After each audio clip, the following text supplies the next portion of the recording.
What's going on, guys? Welcome back to WWE Network and Chill, where Graham G.S. Matthews break down all the original content I watch on the WWE Network. And today we're talking the February 1st, 2021 edition of Raw Talk. So this episode, as always, being hosted by Charlie Caruso and R-Truth, featuring the fallout from the Royal Rumble, Raw, and everything else.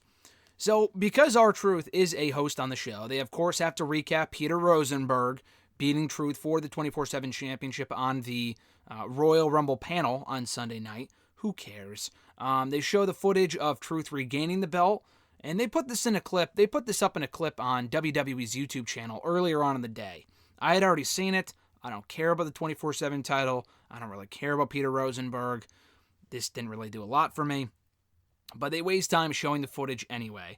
And he believes, he's not even sure, I think he probably lost track a while ago, but he believes he is now on his 48th reign as the 24/7 champion. So they also quickly recap the ending to Raw that saw Alexa Bliss get involved in Randy Orton's match against Edge, that Edge won due to an interference or due to a distraction from Alexa Bliss on the turnbuckle post. Charlie says that Edge had a great weekend between winning the Royal Rumble, showing up on Raw, confronting Drew McIntyre, and then beating Randy Orton in the main event, which was his first Raw match in almost a decade. Now, why they wouldn't advertise that in advance, like a week in advance or whatever, I have no idea. But they gave away Edge's first match back on Raw the night after the Rumble, zero prior hype, and thankfully Edge won, as he should have. So they first welcome on Lacey Evans with Ric Flair, and she says that she's been saying for a while that you got to work smarter, not harder. And really the pure purpose of her partnership with Ric Flair is to learn from his vast knowledge of professional wrestling. And they ask Ric Flair, does Charlie, why are you with Lacey? What are you getting out of this? Clearly it's benefiting Lacey to get this knowledge, but what are you benefiting from this? How are you benefiting from this, Rick? And he says from this alliance, he's regaining his self-respect. He's going to stop being humble, and he's going to train Lacey Evans to be a champion. And Lacey even brings up how she's taken the Raw Women's Champion to her limit. She's taken the SmackDown Women's Champion to her limit. She's gotten countless title shots.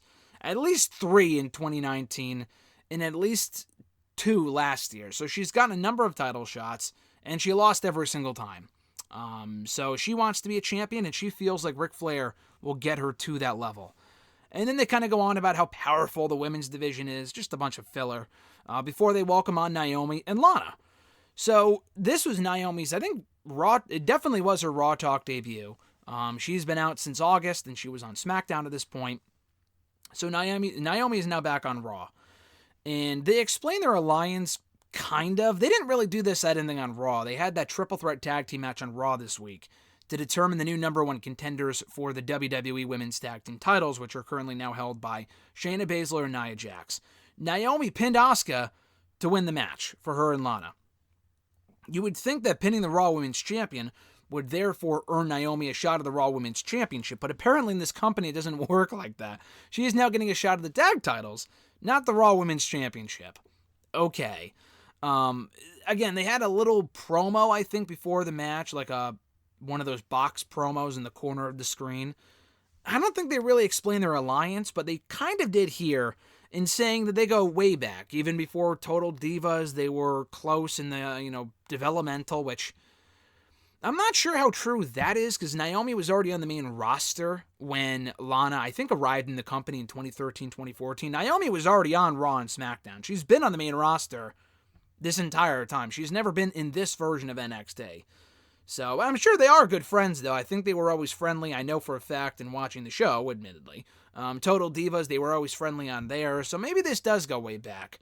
It seems like an incredibly random pairing to me. And Naomi should be just doing way more than she currently is.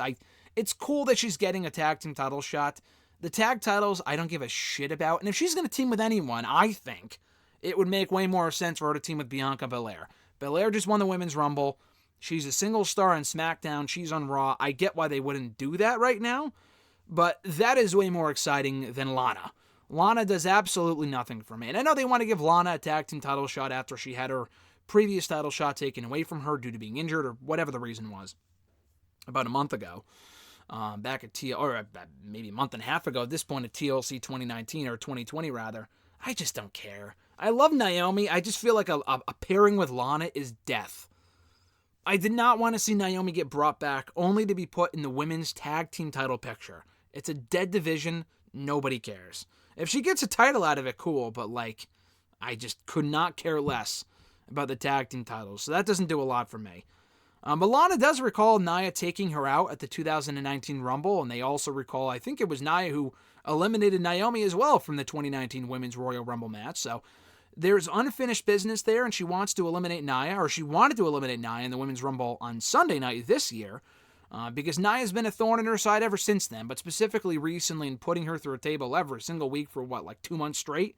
So she finally got her revenge on Sunday, and now she wants to take the tag team titles from Shayna Baszler and Nia Jax, who have been bullying her this entire time.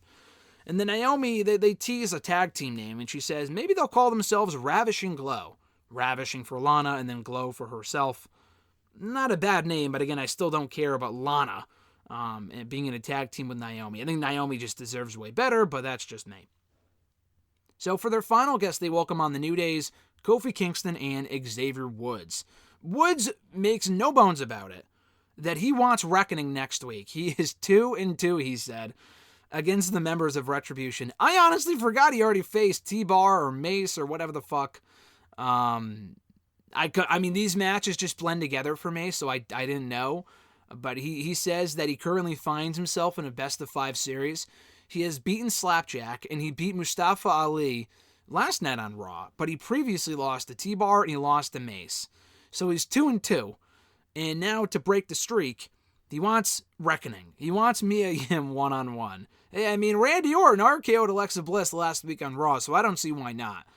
Other than the fact that Mia Yim, aka Reckoning, currently has COVID. She said as much on her Twitter a couple of days ago, so it's going to be at least another week or two before we see her back on the show. Maybe when she is cleared, though, maybe we will get that match. Probably not, but Woods is adamant about wanting Reckoning one-on-one. But yeah, we have Kofi here, too. He says he came back to support Xavier Woods. He shows off his tracksuit. But again, this is really all about Woods. Him calling out Adam Pearce, the de facto authority figure, calling him a coward for not making the match official. Kingston says that he's coming back for Mustafa Ali. And again, Xavier Woods reiterated that he finds himself in a best-of-5 series. He's 2 wins over Retribution with 2 losses. He wants to break that by facing Mia Yim. Or rather, Reckoning. Whatever. On an upcoming episode of Raw. That was easily the best part of this episode. I like Naomi. It was great seeing her back. I don't care about Lana. The Lacey, Ric Flair stuff, I like Lacey. I just, again, don't care. So kind of a middle-of-the-road show this week. I thought New Day was entertaining. They were the only real things about the show that made it worthwhile this week. Just not a great episode. I thought the Kingston and Woods stuff was good, but Lacey, Rick, Naomi was good. Maybe it's worth watching for Naomi, because Naomi, we haven't seen her in a while. But I don't give a fuck about Lana. So this episode was kind of a middle-of-the-road episode. It was decent, far from must-see. Again, if I had to recommend anything, check out the New Day stuff and maybe some of what Naomi had to say, and that was about it. So thank you guys, as always, for checking out my Raw Talk reviews right here on the channel every single Tuesday. Be sure to like this video, drop a comment, share the video, and subscribe to the channel for more daily content. Hit that bell button as well to be notified every time a new video goes up. And coming this week here to the channel, if you're not already subscribed, you're definitely going to want to do so. So tomorrow we have my interview with Kacy Catanzaro from NXT. Really exciting conversation with her, talking about Wednesday's semifinals match in the Dusty Classic with her and Kaden Carter against Raquel Gonzalez and Dakota Kai. And then on Thursday, we have Edge here on the channel, the 2001 Men's Royal Rumble winner, the Rated R Superstar himself, is here on the channel and in article form over on Bleacher Report. The KC one will be published on dailyddt.com, so check that out. But Edge is going up on Bleacher Report, talking all about the Rumble win, Christian coming back from injury, what went into that, his surprise returns, what his plans are for WrestleMania, and so much more. So check that out here on Thursday and the Kacy Catanzaro interview on Wednesday. If you're not already subscribed, what the hell are you waiting for? And hopefully we can get to 5,000 very, very soon. I think we're around 100 subscribers away. So please help me get to that 5,000 subscriber mark in the very near future. And you won't be disappointed. You'll get interviews with WWE stars, among others.